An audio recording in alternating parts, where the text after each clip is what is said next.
തൻ്റെ വലതുകാൽ ബോംബെറിഞ്ഞ് തകർത്തവനെ ചേർത്ത് നിർത്തി പുറത്തു കൊടുക്കുന്ന ദൈവകാരുണ്യം നാം അവിടെ കണ്ടു. പഴയതിനേക്കാൾ പ്രൗഢഗംഭീരമായ ആ സ്വരം വല്ലാത്ത ഒരു ചൈതന്യം നിറഞ്ഞതായിരുന്നു.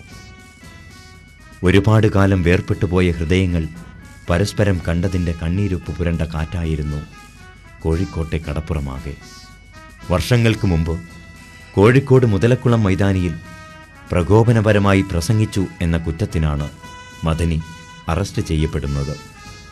അതേ നാട്ടിൽ എല്ലാ കുറ്റാരോപണങ്ങളിൽ നിന്നും വിമുക്തനാക്കപ്പെട്ട് ആവേശക്കടലായി ഇളകിമറിയുന്ന പ്രിയപ്പെട്ടവരോട് മദനി സംസാരിക്കുകയാണ്. അപ്പോഴും കരുണയുടെ വിളക്കുകളെല്ലാം ഒരുമിച്ച് തെളിയുന്ന ആ ഹൃദയത്തിൽ നിരാശയല്ല, സ്വപ്നങ്ങളും പ്രതീക്ഷകളും വിശ്വാസവും മാത്രം.